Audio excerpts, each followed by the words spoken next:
Hello everyone, সবাই কেমন আছো? আমি অনেক ভালো আছি। আর সৌমিস কিচেনে সবাইকে অনেক স্বাগত। আজকে আমি আপনাদের সাথে দারুণ একটা রেসিপি শেয়ার করব। আর এরকম রেসিপি হলে ছোট থেকে বড় সবার কিন্তু খুব পছন্দ হবে। তো চলুন দেখে নিই রেসিপিটা বানানোর জন্য আমাদের কি লাগছে। তো দেখুন, প্রথমে আমি এখানে নিয়ে নিয়েছি এক টুকরো পনির। এরপর আমি পনিরটাকে এইভাবে একটু কেটে নেব। পনিরটাকে এইভাবে একটু কেটে নিয়ে এরপর আমি মাছ বরাবর আরেকটা কাট লাগিয়ে দেব। তারপরে আমি ছোট ছোট টুকরো করে নেব। তো যতক্ষণ আমি পনিরটা কাটছি ততক্ষণ আপনারা আমার চ্যানেলে নতুন হয়ে থাকলে তাহলে প্লিজ আমার চ্যানেলকে সাবস্ক্রাইব করে দেবেন। আর আমার রেসিপি আপনাদের ভালো লাগলে অবশ্যই লাইক, কমেন্ট আর শেয়ার করতে ভুলবেন না। আর প্লিজ একটু কমেন্ট করে জানাবেন যে আপনাদের রেসিপিগুলো কেমন লাগছে। তো দেখুন, প্রথমে আমি এখানে একটা বোল নিয়ে নিয়েছি। এরপরে আমি ওর মধ্যে একটু সর্ষের তেল দিয়ে ওর মধ্যে আমি দিয়ে দিচ্ছি একটু কাশ্মীরি লঙ্কার গুঁড়ো।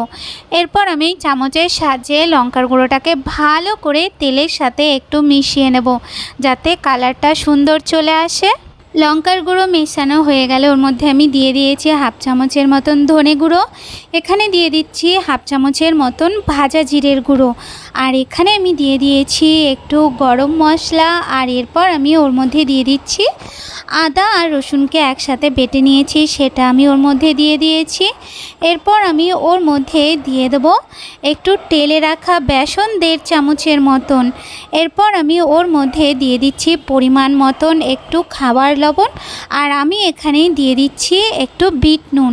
তো বিট নুনটা আর লবণটা একটু পরিমাণ বুঝে দেবেন। এরপরে আমি ওর মধ্যে দিয়ে দিচ্ছি কসুরি মেথি। আর এখানে আমি হাফ লেবুর রস আমি চিপড়ে আমি ওর মধ্যে দিয়ে দেব। এরপর আমি ওর মধ্যে দিয়ে দিচ্ছি, এখানটায় আমি দিয়ে দিচ্ছি 4 চামচের মতন টক দই। তো টক দইটা দিয়ে এরপর আমি একটা চামচের সাহায্যে ভালো করে মশলাটাকে একটু মিশিয়ে নিতে হবে।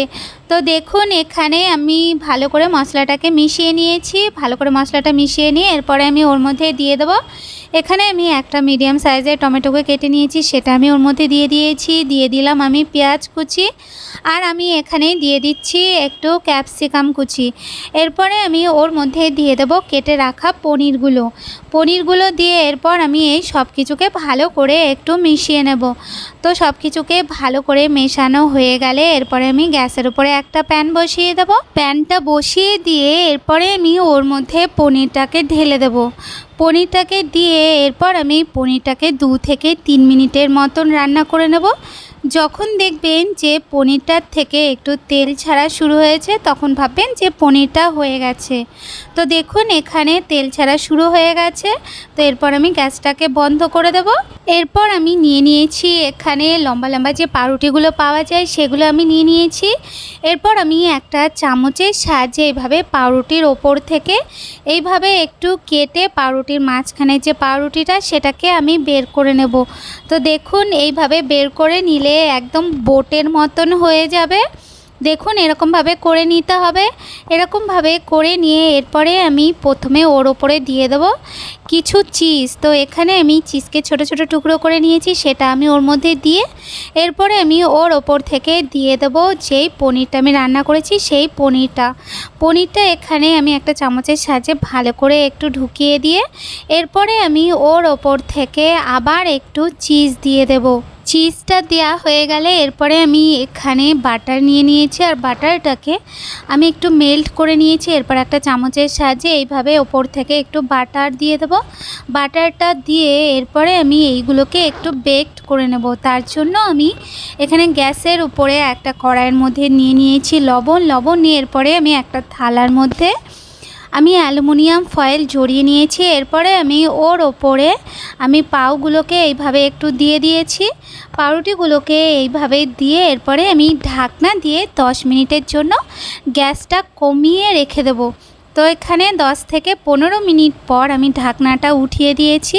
তো দেখুন 15 মিনিট পর আমি নামিয়ে নিয়ে এসেছি, আর দেখতে কতটা সুন্দর হয়েছে আর খেতে কিন্তু দারুণ টেস্টি। তো এই টিফিনটা আপনারা কিন্তু বাচ্চাদের টিফিনেও দিতে পারেন আর এমনি ইভিনিং টাইমেও দিতে পারেন। আশা করছি আপনাদের সবার খুব ভালো লেগেছে এই পনির টিক্কা বোর্ড রেসিপিটা।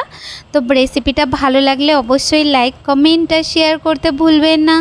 সবাই ভালো থাকবেন, দেখা হচ্ছে নতুন রেসিপির সাথে। ধন্যবাদ।